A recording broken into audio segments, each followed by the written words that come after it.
Let's talk about Forbidden Door 2. That's happening on June 25th, 2023. What up, ladies and gentlemen, and welcome back to a brand new episode of the Square Circle Podcast.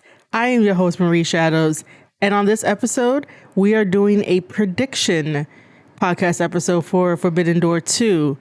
Am I entirely thrilled about Forbidden Door? No, I'm not. Because the first one was good, decent, all right, a fantasy card made up. And this one is just like got thrown together, just whatever matches, whoever was available. And I really think we need to have a conversation about the idea of Forbidden Door, right? Not to be sexual or anything like that. It's not like that for any non-wrestling fans that are listening to this podcast episode.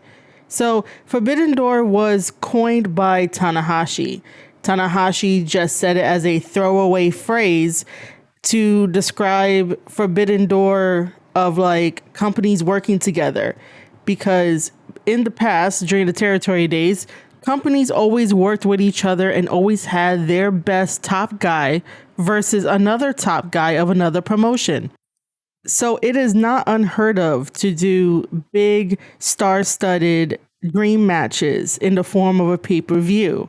However, I still think that Forbidden Door needs a little bit of storytelling for specific type of matches, whether or not that is championships put on the line or something that has been building and now you guys can cross paths in a one-on-one fight at Forbidden Door rather than just rushing everything and being like, hey, who's available? Okay, you're available, you're not available.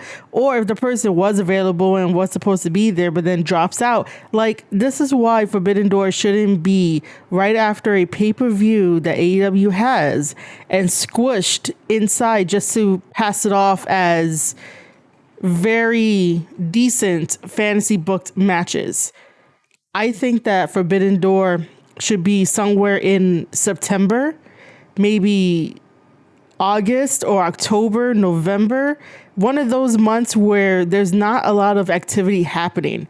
Now, people can debate me and say that, oh, well, kids are in school, people are at work, and people are at college, like giving those excuses. But wrestling fans will find every single way to try to make an event and be there for historic moments no matter what. They won't go to work. They won't go to school. They won't give a shit. They're like, wrestling is life. Fuck that. So, we can't use those excuses of like why the idea of having Forbidden Door moved to a different month will hinder it. It won't hinder it at all. Like, trust me, it will not hinder it.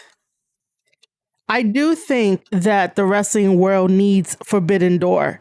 Do I think that it should have been named Forbidden Door? No, it probably should have been named something else.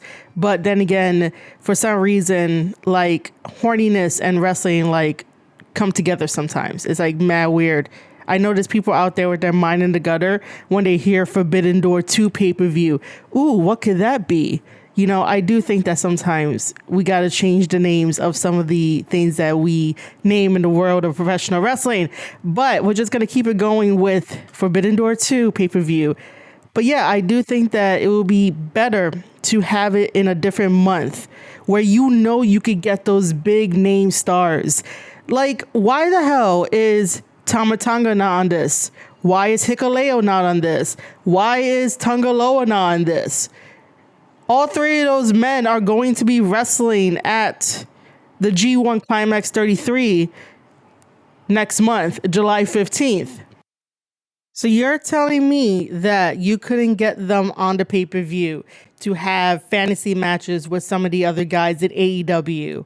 Like, Tama versus Jay White. And I know people are going to be like, oh, there's that stipulation of that because he lost to Eddie Kingston, he can't be on any New Japan show. That's a stupid stipulation. I'm going to stand by it no matter what. Jay White deserves to be on these pay-per-views because he is one of the absolute best. Tama needs revenge on Jay White. Technically, Jay White signed for AEW, so he's an AEW wrestler. He's not representing New Japan, even though it's a AEW X New Japan show, so technically it's a more dominated AEW show. So Jay White could be on this Forbidden Door show. Like, it's more AEW. It's not more New Japan. If it was more New Japan, then sure, it's more AEW than that. Because then how do you explain Shibata having a fatal four-way match? We'll get into the matches later. But how do you explain Shibata being there when he's representing Ring of Honor? Because he is the Ring of Honor Pure Champion. And he's also under the banner of New Japan Pro Wrestling. So what is stopping Jay White from being on an AEW X New Japan pay-per-view where it is more AEW than anything? Because it's AEW releasing the matches. It's AEW making the matches. It's AEW putting everything together, the production and stuff. So what is stopping Jay White truly from being on this show other than that stupid stipulation? If it was heavily New Japan oriented, where New Japan was taking care of everything, so booking the matches, the production, the place where it needs to be, if that was all taken care of by New Japan, then sure, I wouldn't be saying Jay White should be on here. But if it's AEW heavy, Jay White should be on here. Also, if we are going to continue this year after year after year of Forbidden Door being in the summer, it doesn't feel like a special event. It really doesn't. I barely remember the first Forbidden Door and the matches and the outcomes because it was just matches. And I was explaining this in my tape study series. If you guys are not already watching tape study series with me on kick.com/Marie Shadows, or on my newsletter, marieshadows.substack.com, or in my Discord where I give voice memos on, the 3 things that I find wrong with something and this is how you fix it. So, if you're not following my tape study series, I do say that if your match does not have a pre-taped video on bringing people up to speed about what's going to happen, who the wrestler is, the story, all this kind of stuff, you have to make a story and make moments in that match. So that's more pressure to you. That's just the way that it has to go, because you want to make sure that the fans, in the arena are entertained, but also the fans at home. Now, granted, you can't control what happens in someone's house because things get distracting or whatever the case may be, but you do want people to, be at the edge of their seats no matter what. So you do have to think on a larger, grander scale. And that's why I say that it's important to have a small, not complicated story in your matches as you are doing the moves, the spots, everything that is professional wrestling in the matches. If you have a simple story, people will follow. So, that's why sometimes with Forbidden Door being in the summer, being in June, it's sort of like, well, it needs to feel special. It doesn't fucking feel special. And for anyone that will say, yeah, it does, you guys are just blind and you guys just want to have that toxic positivity spread everywhere without being in reality that it's not that special as you think it is.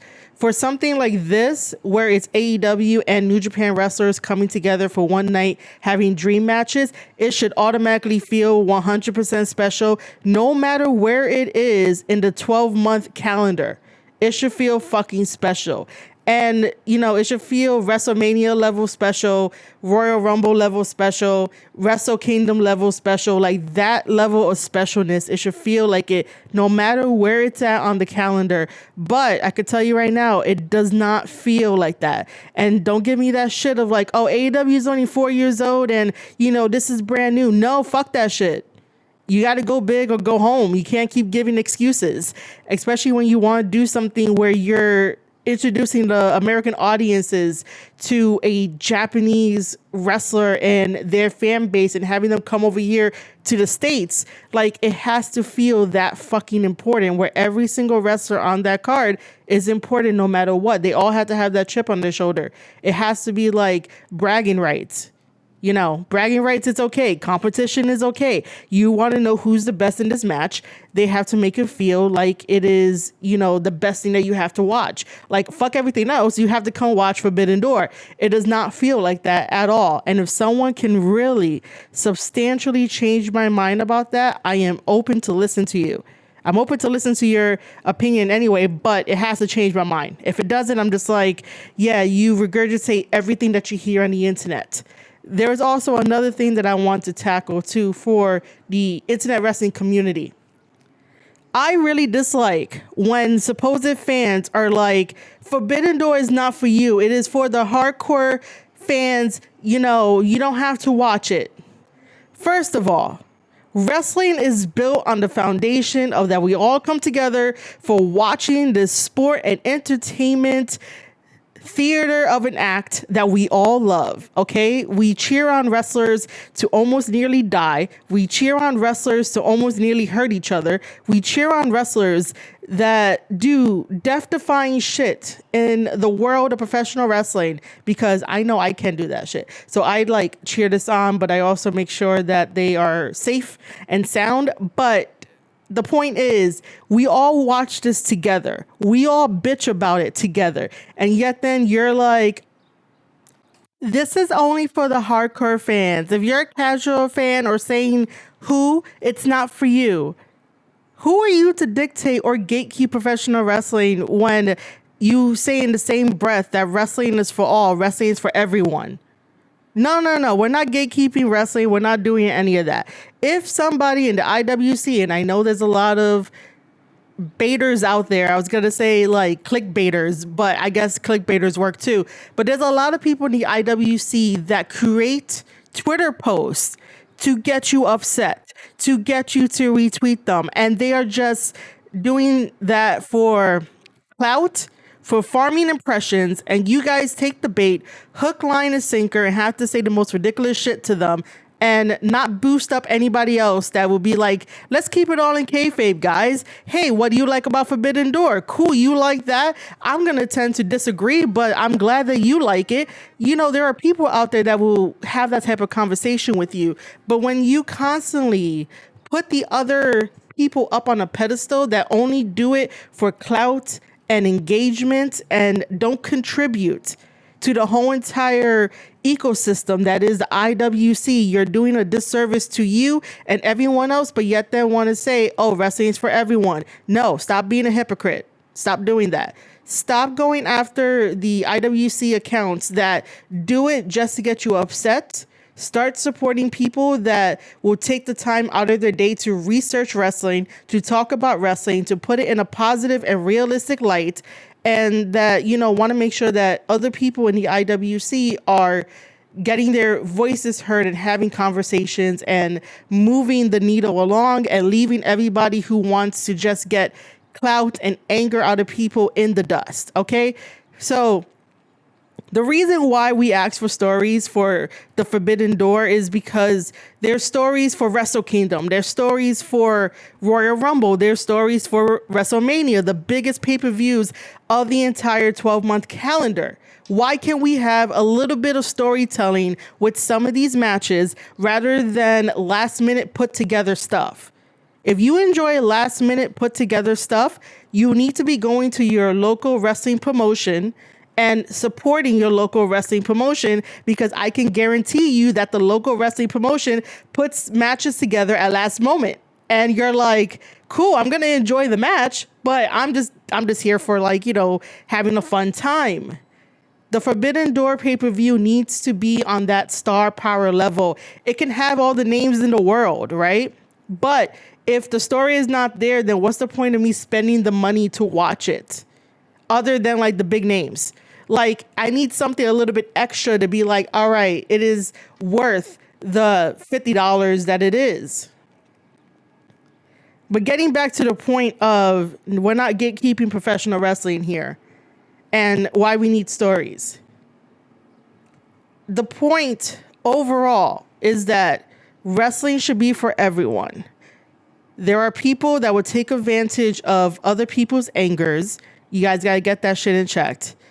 and not do anything productive. And then, you can teach the masses only but so much, and if they're not going to listen, just block and move on. But there are other people that would want the knowledge that you have about the wrestlers, and those are the ones that you uplift and take with you and build your community from there. I just don't like the fact that we have to say, oh, this isn't for you, don't watch. Excuse me? We're all watching the same thing. We all like the same thing. We all bitch about the same thing. Let us all enjoy it together either way. Because, someone's criticism can have the light bulb effect of, oh, that makes sense. Let's try it. Rather than just shooing it away. But then again, you have to pick and choose. You have to pick out, the golden nuggets out of the shit. Because the shit right now in the IWC, it's has a bigger hold than getting the nuggets out. But yeah, let's not gatekeep wrestling. Let's not do that. Let's try to help bring knowledge together and unify the people who want to learn rather than the clout chasers, because the clout chasers don't add anything to our internet wrestling community ecosystem. They don't fucking add anything. But, I don't know how many times we have to tell this to the whole IWC that they don't contribute anything to the ecosystem at all. So please refrain from saying, oh, this is our pay-per-view, you're not allowed in, because that's very, very stupid. And it basically just shows that you don't care enough about teamwork, because it doesn't align with what you think and feel and how wrestling should just be for you. When you are in the wrestling business, there's a lot of I, but it becomes very beautiful when it's we. And when the we is done correctly, it becomes very, very beautiful. Us as the internet wrestling community should be a we, and start seeking out people, like myself included, who uses the word we rather than I. Just putting it out there. Okay. Let's get into this Forbidden Door 2 match card.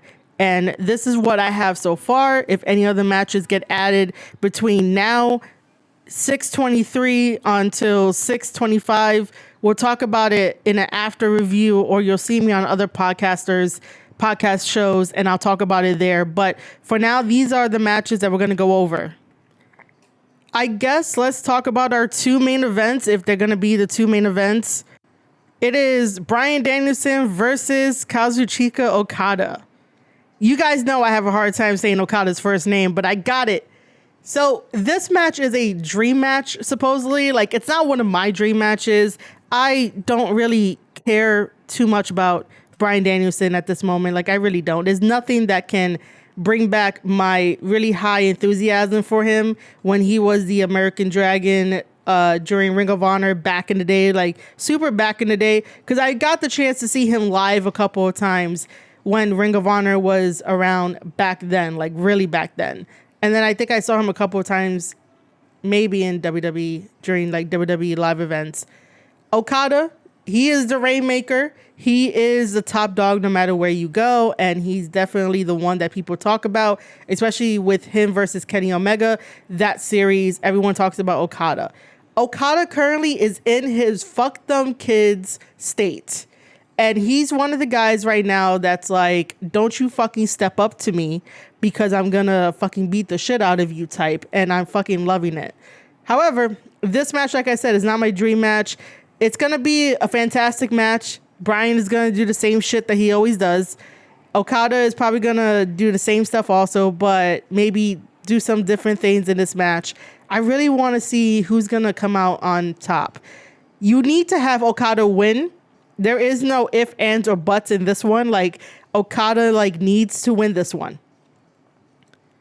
And if he does, he's going to go looking strong into the G1 this year. Bryan is going to be in AEW. He's going to show up the next day. Like, if he suffers the loss, that's totally fine. Again, I don't see Danielson ever going to New Japan. I would love him to go to New Japan. Maybe run a tour for one of the tournaments, but I don't even think that's going to be happening. So Japan has to come to him, unfortunately. So my pick for this one is going to be Okada. Okada has to win. Like, there is no ifs, ands, or buts for that one. The next one is going to be one of my personal favorites, the one that I'm really looking forward to. It is for the IWGP United States Heavyweight Championship. Kenny Omega has yet to defend this fucking championship, and I hate when New Japan Pro Wrestling puts championships on guys who don't defend it in the United States of America. The more they defend it, the more they go on interviews and talk about New Japan Pro Wrestling. New Japan, your subscription for the New Japan World Network is going to soar. Like, you're missing out on having Kenny Omega do a bunch of media stuff, and AEW can help with that media stuff, but nobody in AEW really does media like how WWE does media.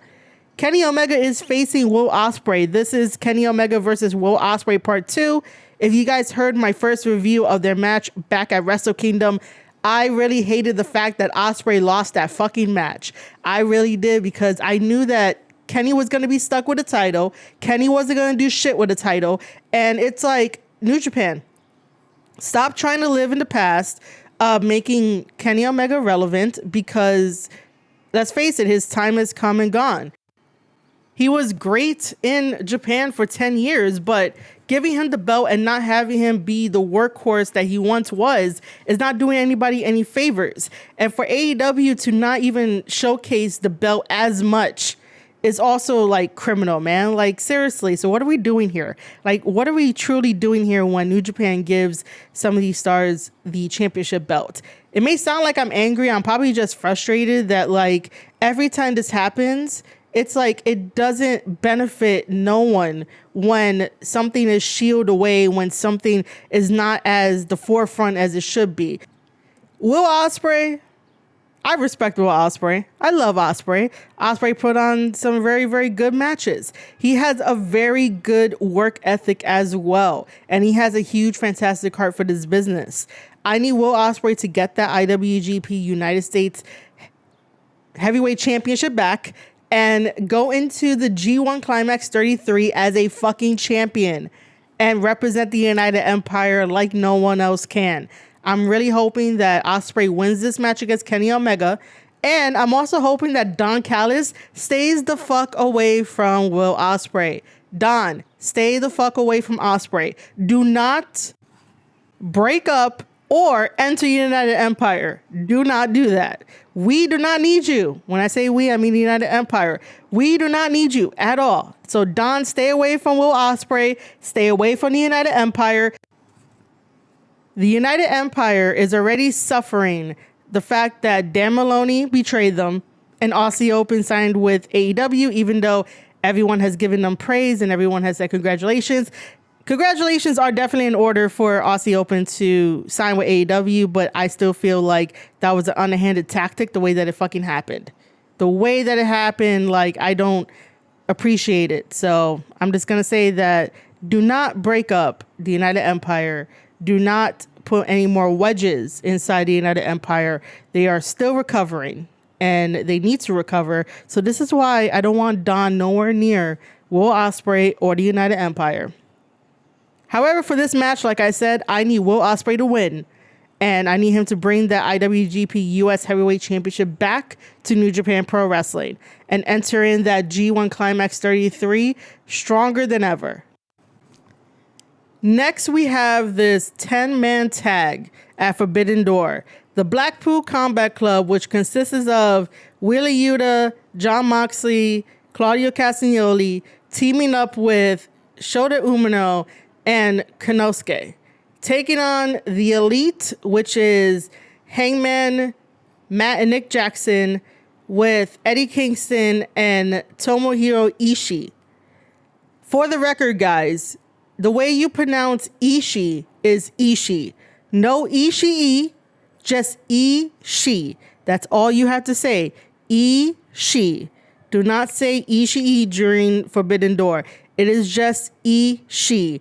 None of the ring announcers and commentators such as Chris Charlton and Kevin Kelly say Ishii. It's Ishii. Anyway, this 10-man tag Why the fuck are we still doing this shit between the Blackpool Combat Club and the Elite? Why? Shouldn't the last match that was bloody and gory, like not too long ago, shouldn't that have been like the blow off match? Like the match that was like, all right, this is done. We're no longer fighting each other. Like, I don't get it. I'm not really excited. I don't care. The Elite keeps working with the same people over and over and over and don't have any type of fresh ideas to bring into AEW.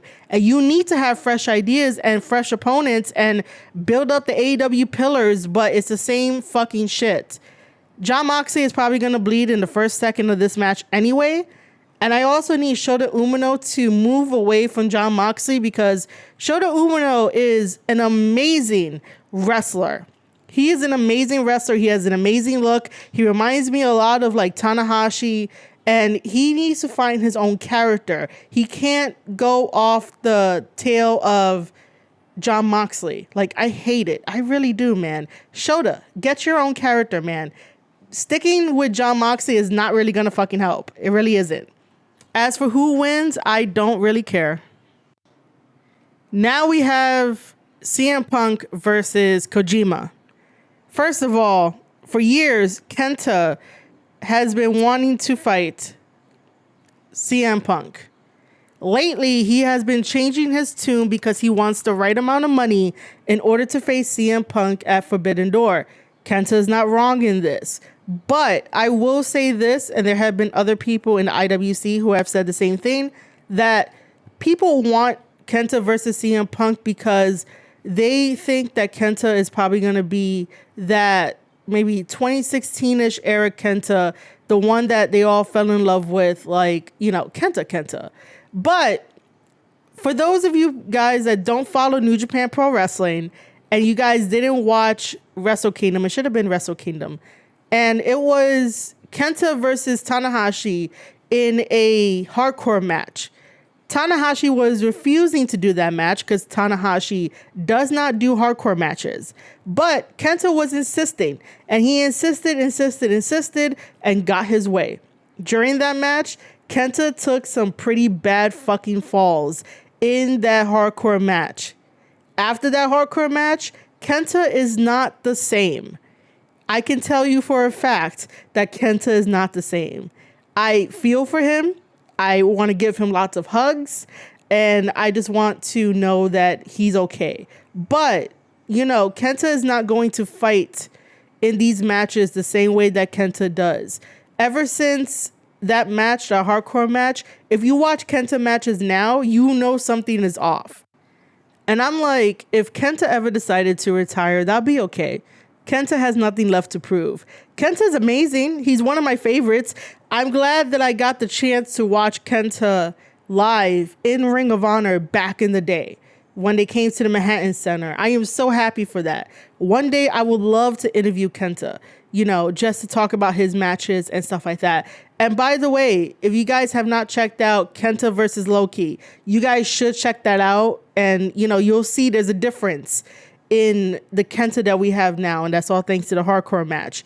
Mistakes happen in professional wrestling. Accidents happen in professional wrestling. It's a huge ass contact sport, but I feel and understand for Kenta for why he wants so much money, whatever the number is that he should get in his match with CM Punk. Now we have CM Punk versus Kojima. The weirdest thing about this match setup is that Super J-Cast had like put out a poll about, you know, who's going to be CM Punk's next opponent. And I think they were just doing that like sarcastically just to do it for the fans and engagement and stuff. And so Kojima won.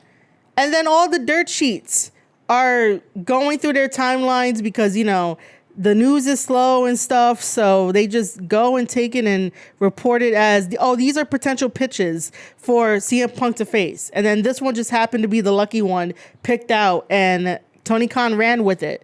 And I'm like, you guys make shit so fucking obvious that it doesn't even spring to be like, oh my God, this is a genius idea. It's like, okay, cool. Like now I'm not really interested knowing that like people scour the Twitter timelines just to make their news or to try and get lucky, and this is what happens. But do not count out Kojima yet. Kojima is a very highly decorated Japanese wrestler and has amazing matches, has held gold, was working for Noah for a little bit, and, you know, coming back to New Japan to have like this match with CM Punk. Like, CM Punk is going to be in for a really brutal match. He better, you know, make sure that those tattoos don't get fucked up, because Kojima is going to chop the shit out of him. As for who wins, Kojima. Because as much as I have grown in empathy for CM Punk over the last months, what feels like a fucking year, because dirt sheets all across the board and fans can't get their story straight, it's always fuck CM Punk in my universe. If you know, you know. Oh, God. Now we have the AEW International Championship match, this Fatal 4-Way. So Orange Cassidy is the only one that's putting his championship title on the line. Shibata's not putting his championship on the line, and Zack Sabre Jr. is not putting his championship on the line. And then we have the one who will not be named, DG, because why are we having this match? I understand that, like, everybody wants to fight Orange Cassidy for that championship belt, but I'm getting a little too tired or exhausted that a champion is going to go to a champion and be like, let's do title versus title. Like, what? Like, randomly we're going to do title versus title? You know, I could understand if this was like a one-on-one Orange Cassidy versus Zack Sabre Jr. in like a non-title match, just to test out their power and wrestling ability, to see like who's really the better one, because Orange Cassidy has this list of wrestling matches that he has defending the championship belt, and so has Zach. So, you know, you want to find out who's the best. That would have been a very good exhibition type of match. But then we have a fatal 4-way. I don't know. I'm trying my best to like weave this in and out, but I really don't know. The one that would not be named, GC, wants a title shot against Shibata. Like, Shibata is gonna beat the shit out of you, dude. Like, stop stepping up to people that you know you can't take on. Orange Cassidy is still champion and still has a broken wrist, apparently, right? And then Zack Sabre Jr. is being a workhorse, wrestling here, wrestling there, going here, going there, but still avoiding Jeff Cobb, even though Jeff Cobb, you know, still wants a title shot and, you know, needs a better way of how to defeat Zack Sabre Jr. As for the winner of this Fatal 4-Way match, I don't really care for this match at all. Now we come to the oddest match-up ever, which is MJF, our AEW World Champion, taking on Hiroshi Tanahashi at Forbidden Door. Like, you know, I wasn't expecting this. And again, this is not a dream match of mine. Like, it really isn't. It really is not. Tanahashi is such a big star that he's going to face MJF. And the thing is that MJF has been constantly saying that New Japan sucks. New Japan this, New Japan that. He doesn't watch Japan. He doesn't, you know, care about the Japanese wrestlers and stuff. And you have Tanahashi here being the huge babyface and being like he's going to get a United States belt one day. And, you know, maybe at Forbidden Door, that's his time and he gets the belt. We all know that AEW is not going to put an AEW championship on a Japanese wrestler. So what is the point of bringing in Tanahashi? You know, for the most part of every single time MJF talks about New Japan Pro Wrestling, he always puts over the Great Okan. Why is this not MJF versus the Great Okan? He's the only one that's been praising the Great Okan. So why not have the Great Okan like come to America for Forbidden Door to fight MJF? That will make more sense, because at least MJF wants to wrestle a New Japan Pro wrestler. Like, MJF does not care about Tanahashi, but he cares about the Great Okan. That says a lot when he's doing his character work. And for Tanahashi just to be like, you know, I want to win a U.S. championship title and I'm going to start by maybe defeating MJF. Like, I don't know how well this is going to go. I'm very concerned for both parties, because Tanahashi, you know, is not as fast or agile, and, you know, he's not getting any younger. MJF is in the prime of his career for being so young, and to have this matchup, it's gonna be mad weird. I hope that it's not cringy, and I hope that it's not embarrassing, and I hope that they don't do anything stupid and embarrassing spots or anything that it's just really in bad taste. However, if this was the Great O'Khan, it would have worked because the Great O'Khan will play off of MJF's heel character. The Great O'Khan would do that. Tanahashi is such a babyface that it's not going to work right. That's why I'm also concerned for this match, because of the matchup of the character that will go on in the story of the match. As for who wins, we all know MJF is retaining. That's a no-brainer. Now we have the AEW Women's World Championship match, which has Toni Storm, who's our champion, versus Willow Nightingale, who's our New Japan Strong Women's Champion. Why? Now do you guys understand why I was talking about earlier that Jay White could have been on this pay-per-view despite that stupid ass stipulation? Because this is so AEW heavy based. All the AEW wrestlers are putting their AEW championships on the line, and yet then you're telling me that because of a stupid stipulation that AEW wrestler Jay White, the leader of his Bullet Club Gold, cannot be on this pay-per-view? Anyway, this women's match, why are we having this women's match? This women's match would have been great if it was Toni Storm versus somebody else from New Japan Strong, and Willow Nightingale versus from anyone from New Japan Strong. Or they could have brought in any other female wrestler that they have to face them for their championship titles at Forbidden Door. They could have did open challenges at Forbidden Door for Canadian female wrestlers. That would have been a better opportunity, even though we know the Canadian female wrestlers were going to lose. But that's a better opportunity if you can't get any stardom women over to Forbidden Door to fly out to Canada. Which, by the way, the whole entire processing and making sure all the paperwork is in order, they got to work on that. Communication is key. If you know that Forbidden Door is coming up in June, the busiest month, and everyone is busy, you got to start that paperwork super early to make sure that you have them locked down and be like, hey, you're coming over to Forbidden Door. But AEW doesn't do that shit. So I don't know the story here. I don't know what's happening. People are probably just happy that it's a women's match and there's two women wrestlers fighting. And I'm like, well, tell me a little bit more. Is it really bad to want to know story? You're trying to sell me on watching women's wrestling, watching men's wrestling, and you just want me to get excited over graphics. And this has nothing to do with the women in this match. It's just the idea of that you're trying to sell me on a graphic rather than trying to sell me on a story. How do you think most businesses stay alive? They sell you a story. They sell you a story that will fix your problem, okay? In this case, in professional wrestling, it's always been built on selling you a story so you can spend your money, right? When you want to go watch a movie and they have a trailer, they're trying to sell you on the trailer so you could go spend your money. When you look at a graphic for a professional wrestling event, there will always be a low chance of you going and spending the money because you want to make sure that the money is well spent, right? If you're just looking at a graphic, oh, it's a picture.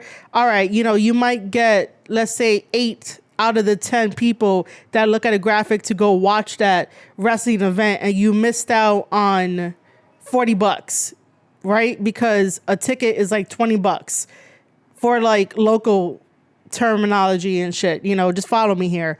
So I'm just saying that it's not bad to have story in these matches to sell them on something so that way they can spend the money. Okay? That's how businesses stay afloat, is by selling you a story. Again, no shade to Toni Storm and Willow Nightingale. Both of them made history at the last New Japan show where Willow defeated Mercedes Moné to become champion, and Toni Storm showed up to defend her husband, Juice Robinson, against Fred Rosser. By the way, why is Fred Rosser never on the Forbidden Door pay-per-views? Fred Rosser is an awesome champion and representative of New Japan Pro Wrestling on the American side. Why doesn't he not have a match at Forbidden Door when he can make the town anywhere if you ask him to? Like, why? As for who's winning, I don't know, but Toni Storm is going to retain that AEW Women's World Championship title. And I guess the last one, which is the most saddest one of them all, because this match should have never been fucking created, and I am very happy that Sanada said what he said, but this is the IWGP World Heavyweight Championship title match. It was an open challenge invitation, and Jungle Boy, not Jack Perry, Jungle Boy accepted. Now, let me explain why I still call him Jungle Boy, and no one can get upset at me for this. Because ever since AEW was created, he has been known as Jungle Boy. His whole entire career, he has been known as Jungle Boy. The guy who looks like Tarzan. The guy who has a great look, to be a model, to do whatever he wants to do after professional wrestling. Now you want to start calling yourself Jack Perry, but you still look and act like Jungle Boy. It makes no sense. If you want to get your real identity out there for the world to see and talk about, you should have at least decided to either cut your hair, wear some tights, get a new gear, get some new moves. Don't just come out in a jacket, in a leather jacket, because that doesn't mean anything. Oh my God, do you know how many wrestlers come out in a leather jacket? What does that really mean? Am I supposed to be afraid of you because you have a leather jacket? Am I supposed to believe in you because you have a leather jacket? Like, that doesn't make any sense to be part of your identity, that you want to come out looking mean and tough and hard when you don't know the first thing about being mean, tough, and hard by wearing a leather fucking jacket. No, you have the face of a baby face through and through.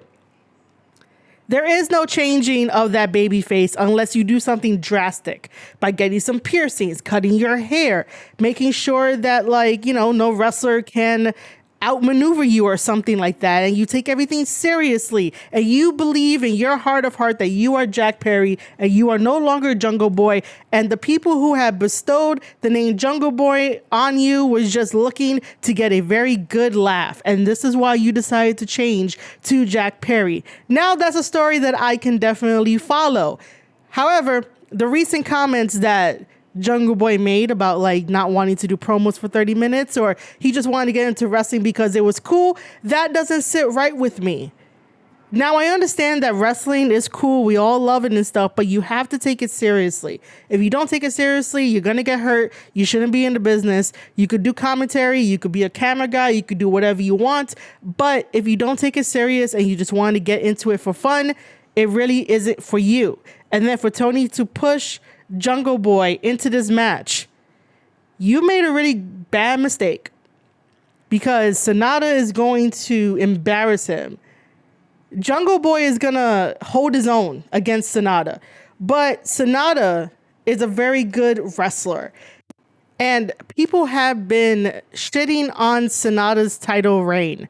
First of all, the people that are shitting on Sanada's reign are not even watching New Japan Pro Wrestling. When you guys get a subscription to New Japan Pro Wrestling and you watch Sanada defend his championship title more than once, then you could talk shit if you want to. But I could tell you right now, you're not going to talk shit after you watch those matches. Or you can, like, come hang out with me and my live streams and listen to my podcast episodes and the way that I talk about Sanada and his title reign. Sure, it's a very short title reign at the moment, and the people that they're giving him are amazing athletes. But there is not a deeply rooted story set up yet for Sanada to truly become that champion of New Japan Pro Wrestling. By the way, Sanada just goes to the beat of his own drum. He doesn't look like all the other champions before him where, you know, after the chase, it feels good. even when Okada was champion, there was this sort of like limbo time with Okada when he was champion. And I could feel that limbo-ness again with Sonata. Like Sonata is just there floating and just waiting for that story to come. But then again, Sonata is one of those guys who's a fantastic wrestler until you get him off his game. And if you ever saw him versus Tsuji, oh man, Sonata was knocked off his regular strategy that he does for his matches, and that's a bad thing. Tsuji is going to become champion one day. Trust me on that. But this match here, Sonata is going to control the match. Jack Perry, Jungle Boy, is going to follow Sonata's lead. Jungle Boy can't lace Sonata's boots. Jungle Boy should not be in this fucking position right now. He has not earned it. He has not done anything different in AEW. He is complacent. There is no fire. There is no urgency in Jungle Boy. I do not believe a single thing that Jungle Boy does. Jungle Boy does the same shit in the matches. Like, come on, dude. If you're going to call yourself Jack Perry, you got to get different type of wrestling moves. You have to become who this Jack Perry is, and you haven't. Realize who Jack Perry is and stick to Jungle Boy, because everybody knows Jungle Boy, and Jungle Boy is more marketable than Jack Perry. Now, if we talk about the Young Bucks, their name is still marketable, even though they are, getting up there in age, but they still have Young Bucks like in their name. They haven't changed it. So, Jungle Boy could do the same thing as he gets older. But this match here, I really don't like it. I wish we had someone different. We could have had a Clark Connors in this match. We could have had a Dan Maloney in this match. We could have had a Alex Coughlin, Gabriel Kidd, David Finlay in this match to fight Sonata for that championship title. Hell, we could have had Tama Tonga. Again, I ask you guys, where the fuck is Tama? Like, I need Tama to be on these pay-per-views. I need the biggest hits to be on this pay-per-view, not Jack Perry.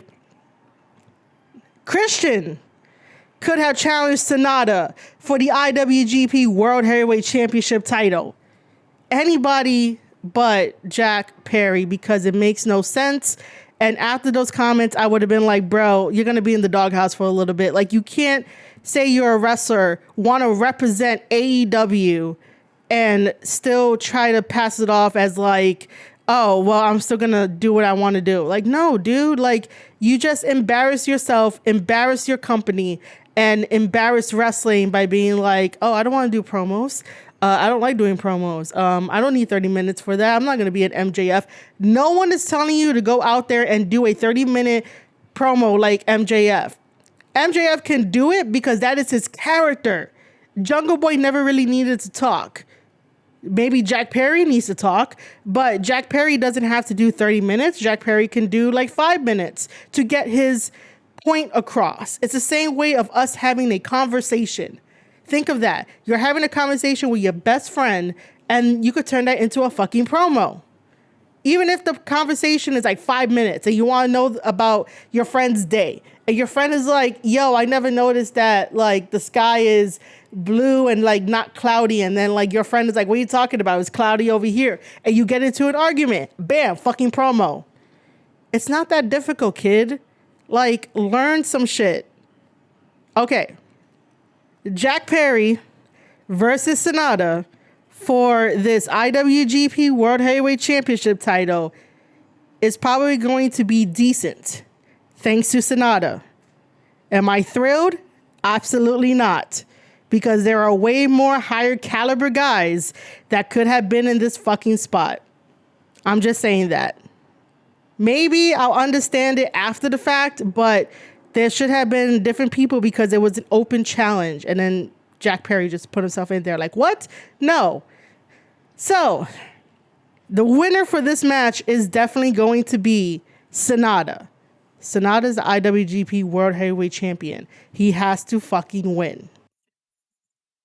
All right, ladies and gentlemen, thank you for listening to this wonderful episode of the Square Circle Podcast. If anybody has any other opinions, thoughts, comments, you can send them over to squaredcirclepodcast@outlook.com.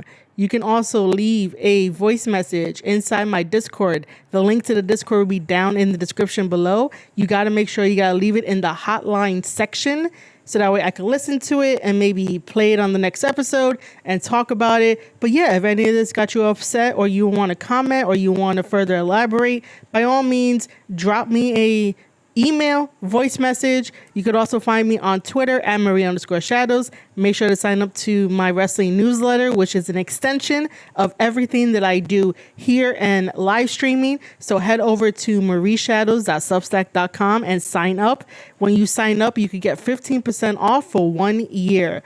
And please make sure to read the description for any other ways to help support myself and the channel and the brand and the podcast and everything like that. My next booking for Goddesses of War Wrestling is July 8th. I am still accepting sponsorships, so don't wait and let's collaborate and let me get your brand name out there. All right, ladies and gentlemen, thank you for listening to an episode of the Square Circle Podcast.